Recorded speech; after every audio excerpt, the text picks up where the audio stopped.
Hello दोस्तों, Canara bank के बारे में वीडियो में हम बात करने वाले हैं जहां पर बहुत जल्दी ही स्टॉक स्प्लिट होने वाला है। तो यहां इंपॉर्टेंट डेट होने वाली है February 26, जिस दिन बोर्ड ऑफ डायरेक्टर्स की मीटिंग होगी और स्टॉक स्प्लिट पर डिस्कशन होने वाला है। अब देखिए, स्टॉक स्प्लिट जैसे होगा, जैसे आप यहां देख सकते हैं कैनरा बैंक बीएसई की वेबसाइट में, यहां कोई भी जो फंडामेंटल्स है उसमें कोई फर्क नहीं होगा। जो भी प्राइस है, जो भी कंपनी हो, चाहे वो कैनरा बैंक हो या कोई भी कंपनी स्टॉक स्प्लिट ला रही हो, प्राइस जो है वो कम हो जाएगा, लेकिन फंडामेंटल्स में कोई फर्क नहीं होगा। अब होता क्या है ये देखिए, जैसे कंपनी का आप स्क्रीन में देख सकते हैं फेस वैल्यू 10 का है, तो 26 फरवरी को तो डिसाइड होगा कि नया फेस वैल्यू क्या होना चाहिए। अब जो भी बोर्ड ऑफ डायरेक्टर डिसाइड करेंगे उस हिसाब से फेस वैल्यू चेंज होगा, वो हम आपको बता देंगे, ठीक है।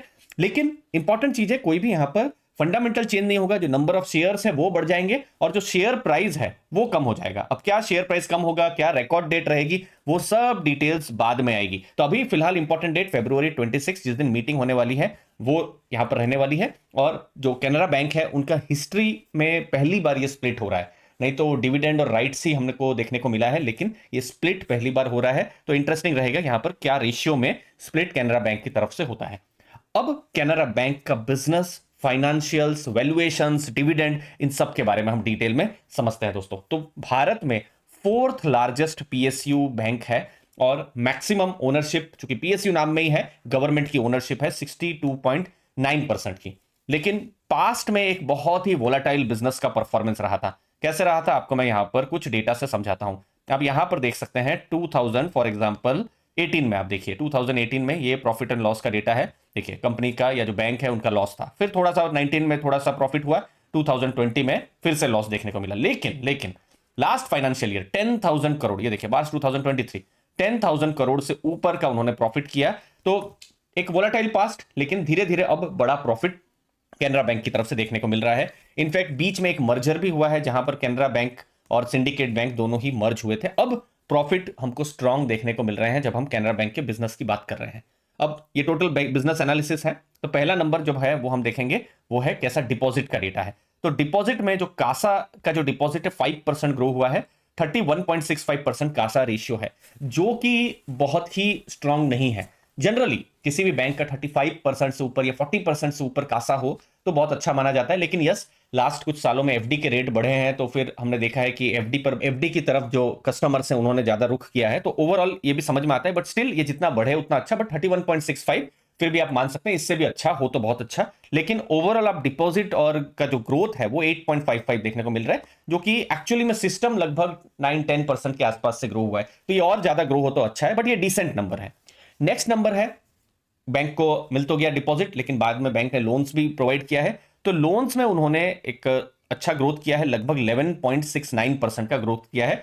लेकिन खासकर यहां पर हमको रिटेल एग्रीकल्चर में हमको बहुत ज्यादा ग्रोथ देखने को मिला है। अब देखिए 11.69% ग्रोथ है, लेकिन जो सिस्टम का ग्रोथ है, जो आरबीआई के जो डेटा आते हैं उसके हिसाब से 15-16% का ग्रोथ है। तो देखिए दोनों ही जो नंबर्स आए हैं, क्रेडिट का मतलब जो लोन्स का डेटा और ये डिपॉजिट का नंबर, ये डिसेंट नंबर आए हैं। बट यस, सिस्टम में इससे भी ज्यादा ग्रो हुआ है। तो एक ऐसा चीज आप मान सकते हैं कि बैंक थोड़ा ज्यादा कंजर्वेटिव यहां पर हो रही है दोस्तों। नेक्स्ट है फाइनेंशियल्स में, क्या प्रॉफिट इंक्रीज हुए हैं? तो यस, बिल्कुल प्रॉफिट लगभग लगभग 27% अप्रोक्सीमेटली इंक्रीज यहां पर हुए हैं। जैसे दिसंबर 2023 में 3,656 करोड़ का प्रॉफिट था और 2022 में 2,882 करोड़ का प्रॉफिट था।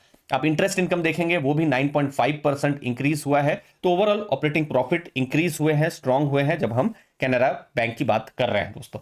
अब डिविडेंड, वैल्यूएशंस और कुछ बिजनेस नंबर्स को हम लोग यहां पर समझने वाले हैं। लेकिन उससे पहले दोस्तों, एक बहुत ही अच्छा लर्निंग ग्रुप है जिसको आप ज्वाइन कर सकते हैं, जहां पर लेटेस्ट म्यूचुअल फंड के पोर्टफोलियो शेयर करना हमने शुरू कर दिया है।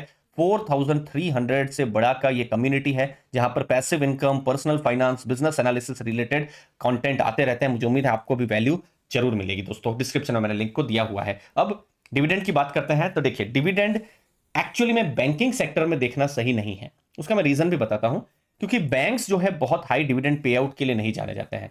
कुछ सेक्टर होते हैं जहां पर बहुत अच्छा डिविडेंड पे आउट होता है, जैसे एएमसी या जो म्यूचुअल फंड का सेक्टर है एग्जांपल, वहां अच्छा डिविडेंड मिलता है। लेकिन बैंक्स में उतना डिविडेंड नहीं मिलता। तो कैनरा बैंक में भी आप देखेंगे, देखिए लास्ट तो बहुत सालों से लॉसेस चल रहे थे उनके, लेकिन पिछले 2 साल से थोड़ा प्रॉफिट आया है। 21% का उनका डिविडेंड पे आउट रेशियो रहा है। मतलब 100 रुपीज अगर वो कमा रहे हैं तो 21 रुपीज वो डिविडेंड पे कर रहे हैं। और जो लास्ट जो फाइनेंशियल ईयर था ₹12 का डिविडेंड पे किया था। किसने? कैनरा बैंक ने। ये आप देख सकते हैं साल में सिर्फ एक बार ही डिविडेंड पे हो रहा है, जैसे ₹12 का 2023 में, फिर जून 2022 में ₹6.50 का डिविडेंड, और फिर देखिए 2017 में सीधा, मतलब लगभग अभी से आप देखेंगे लगभग 6-7 साल पहले ₹1 का डिविडेंड तब आया था। बीच में तो पूरे लॉसेस और वही सब अनसर्टेनिटी ही चल रही थी, लेकिन अभी तो फिलहाल प्रॉफिट्स ठीक ठाक दिख रहे हैं। अभी हम देखेंगे एनुअलाइज्ड ईपीएस, अभी जो दिसंबर के डेटा के बेसिस पे लगभग 80 का ईपीएस आया है। बट यस, ये नंबर चेंज हो सकता है जब मार्च के रिजल्ट आएंगे। मार्च के रिजल्ट कब एक्सपेक्टेड है? अप्रैल मई के महीने में एक्सपेक्टेड है। तो अराउंड 80 का ईपीएस है, तो 20-21%, तो लगभग ₹16 का डिविडेंड एक्सपेक्ट किया जा सकता है। बट यस, यहां पर एफडी जैसा नहीं है ना कि बिल्कुल उतना ही डिविडेंड मिलेगा।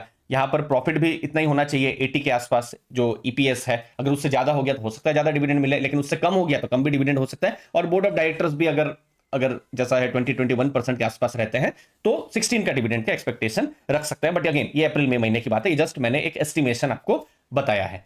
अब एक और बिजनेस का नंबर, वो है NIM, नेट इंटरेस्ट मार्जिन। जितना ज्यादा रहे किसी भी बिजनेस का, जितना हो उतना अच्छा, तो 3.02% है। NIM क्या होता है? देखिए, बैंक जो है लोन से वो पैसा कमाती है। सोच लीजिए कोई भी बैंक है, 9% वो कमाती है, लेकिन बैंक के सामने बहुत सारे खर्चे भी हैं। खर्चे में क्या हो सकता है? मोस्टली जो उनका इंटरेस्ट है सेविंग या फिर एफडी में जो उन्होंने जो भी पैसा दिया होता है, सोच लीजिए 5% का ये खर्चा है, तो कितना हुआ? ये 4% आया। और ऐसा मान लीजिए कि बैंक के जो टोटल एसेट्स हैं वो भी ₹100 के हैं, तो टोटल एसेट के कंपैरिजन में बैंक ने कितना कमाया? जैसे अपने एग्जांपल में 4% आया, तो उसे एनआईएम कहा जाता है। अगेन, जितना ज्यादा हो उतना अच्छा। तो यहां मैं कैनरा बैंक के केस में देख रहा हूं 2.9 से 3.5 या 3.1 के बीच में ही हमको देखने को मिल रहा है, जो कि स्टीडी है। बट यस, ये इंक्रीज जितना हो उतना ही अच्छा है। बट ये स्टीडी नंबर है, बहुत ही ग्रेट नहीं है, लेकिन ये बहुत खराब नहीं है। खराब कब होगा? ये 1 से भी नीचे हो जाए, 1.5 से नीचे हो जाए, तब ये खराब हो जाएगा। नेक्स्ट है पीसीआर, प्रोविजन कवरेज रेशियो। देखिए, बैंक्स हैं, लोन्स कल बहुत सारी खराब हो सकती है, एनपीए हो सकते हैं, तो कितना तैयारी बैंक ने रखा हुआ है। 89% तो मैं कहूंगा ब्रिलियंट है, बहुत ही अच्छा नंबर ये पीसीआर वाला नंबर हमको देखने को मिल रहा है। नेक्स्ट है ग्रॉस एनपीए, ये 4.39% ग्रॉस एनपीए अभी देखने को मिल रहा है। नेट एनपीए 1.32% है। अच्छी बात क्या है कि एनपीए कम हो रहा है, 1.96 से 1.32% ये कम हुआ है, अच्छी बात है। ग्रॉस एनपीए भी कम हुआ है, ये बहुत ही अच्छी बात है। मैंने नेट एनपीए 4-6% के आसपास भी देखे हैं, 7% भी देखे हैं, जब मैं कैनरा बैंक की मैं बात कर रहा हूं दोस्तों। तो लास्ट में सब कुछ नंबर्स में आप देखेंगे कि बढ़िया चल रहा है, लेकिन फ्यूचर में कुछ इंपॉर्टेंट चीजें देखनी है, क्योंकि एनपीए हमने पास्ट में देखे हैं। और ये देखिए, किसी भी बैंक के लिए होता है, ऐसा नहीं है कि मैं सिर्फ कैनरा बैंक के बारे में बात कर रहा हूं। कोई भी बैंक को आप स्टडी करेंगे, अगर उनके एनपीए बढ़ते रहेंगे तो फिर थोड़ा चिंता हो सकता है, फिर प्रोविजन बढ़ सकते हैं, प्रॉफिट जो है उस पर फर्क पड़ सकता है, तो फिर वो डाउनवर्ड स्पाइरल जो है वो शुरू हो जाता है। अभी बढ़िया चल रहा है, एनपीए कम हो रहे हैं, इन सब नंबर से पता ही चल रहा है, लेकिन अगर एनपीए फिर से बढ़ना शुरू हो जाए तो वो फिर थोड़ा देखने जैसा बात रहेगा।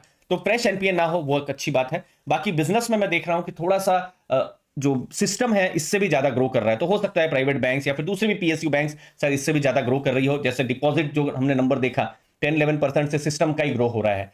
एडवांसेस में 15-16% में लोन ग्रोथ ही हो रहा है, लेकिन कैनरा बैंक कुछ 11-12% है। तो जो हम देख पा रहे हैं कि थोड़ा सा ग्रोथ को लेकर बैंक बहुत एग्रेसिव नहीं दिख रही है, जो कि एक तरीके से अच्छा भी है, क्योंकि बहुत ज्यादा अंधाधुंध किसी को भी लोन देते रहेंगे तो फिर एनपीए भी हो सकते हैं। तो ये भी एक इंपॉर्टेंट चीज है। और जब हम एनालिसिस कर रहे हैं तो गवर्नमेंट ओनरशिप भी देखना है, ये भी अगर बहुत कम ना हो। लेकिन यस, पीएसयू है ऑलरेडी, यहाँ पर एक राउंड जैसे सिंडिकेट बैंक और कैनरा बैंक का मर्जर हो चुका है, तो अभी वैसा कुछ लग नहीं रहा है। बट ये चीज को भी देखते रहना है, क्योंकि ये एक इंपॉर्टेंट चीज है, अगर ये कोई न्यूज आती है तो कुछ इंपैक्ट यहाँ पर पड़ सकता है। बाकी फरवरी 26 का हम लोग वेट करेंगे, क्योंकि उस दिन हम लोग को स्प्लिट के बारे में डिटेल्स आती रहेगी। दोस्तों, आप सब्सक्राइब करके रखिएगा अर्ली फाइनेंशियल आजादी, और डिस्क्रिप्शन बॉक्स में आप चेक कर सकते हैं हमारे टेलीग्राम ग्रुप की लिंक। थैंक यू, धन्यवाद दोस्तों।